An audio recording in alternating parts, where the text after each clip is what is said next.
سلام. میدونید که هفته آینده رئیس جمهور امامعلی رحمان از منبر بلند پارلمان خواهد گفت که سال گذشته حکومت چی کارهای خوبی در حق مردم کرد و از سال آینده چی کار باید کند تا زندگی ساکنان بهتر شود، مثلا نیروی برق باشد و نرخ خوراک و بنزین بالا نرود. این همه را پرزیدنت روز 21 دکبر در حضور وکیلان مردمی در مجلس ملی خواهد گفت. بعضی از ساکنان دوشنبه به رادیو آزادی گفتند که میخواهند پرزیدنت درد دل مردم را در آن روز بگوید. امید داریم که مردم جای کار یابند. نرسیدن جایهای کاری همین را در پیام خودشان به نظر گیرم. یک موشد مدامی سو اردونی باشد تینگی امونی. در واقع همین پرسش سریراهی رادیو آزادی بحث زیادی را در وبسایت ما به وجود آورد و 10 نفر دیگر نیز زیر این ویدیو خواستهای خود را نوشتند که همراه چندی از آنها را میخوانیم. از شرح کاربر با نام احمد آغاز میکنیم که در وبسایت رادیو آزادی گذاشته است. من میخواستم که پیش از همه سریرای کروپسیا را گیرند، چون در کشور ما کروپسیا به نهایت رشد کرده است.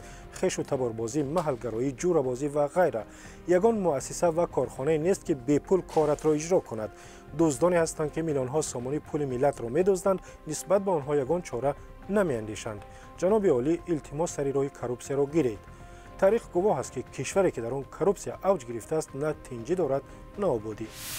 عین تقاضا از رئیس جمهوری تاجیکستان را کاربر با نام تیچر گذاشته است و گفته است که حکومت به گپ مردم گوش نمیدهد. نسبت به مسئله رشوه‌خواری و یا کروپسیا بی‌پروا است. نرخ و نوا مردم را به داد آورده است. دوام شرح تیچر چنین است: کمبودی ها در همه کشورها هست، ولی نه به مانند تاجیکستان. پیشروی قیمتی را چرا نمیگیرید؟ پیشروی خش و تباربازی را چرا نمیگیرید؟ پیشروی رشوه‌خواری را چرا نمیگیرید؟ پیشروی وظیفه خواری را چرا نمیگیرید؟ به گپ‌های مردم چرا گوش نمیکنید؟ معاش ملیسا، طبیب، معلمان و نفقه را بلند کنید. پاره‌گیرها را 10 سال پس پنجره شینانید. کسی که نباشد. در واقع شرح زیادی درباره رشوه‌خواری در تاجیکستان گرفتیم و بسیاری‌ها گفتند که محض پاره خواستن و خش و تباربازی سبب مصیبت و مشکلات زیادی در تاجیکستان است و امامعلی رحمان باید ضمن سخنرانی در پارلمان در همین باره صحبت کند.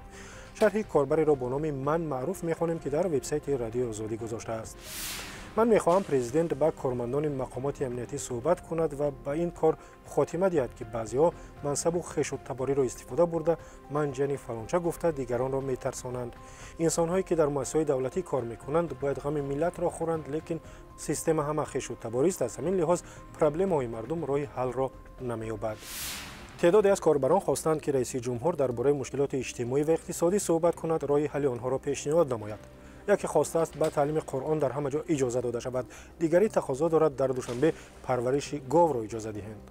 مسئله مهاجرت نیز از نظر کاربران دور نمانده است و از نظر کاربری که خود را مهاجری سابقه دار نامیده است. شرحش هم چنین است: مسئله اساسی که باید پرزیدنت گپ زند مسئله مهاجران است که سال به سال زیاد میشوند و زن و کودکانشان را میمونند و به روسیه میروند. اگر این کار همین گونه ادامه کند مهر و محبت کمتر می شود.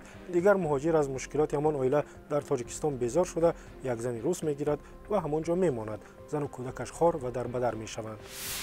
در این میان یکی از کاربران مسئله تحصیل و دانش در تاجیکستان را در میان گذاشته است که در واقع شکایت‌ها از آن در کشور بسیار زیاد است.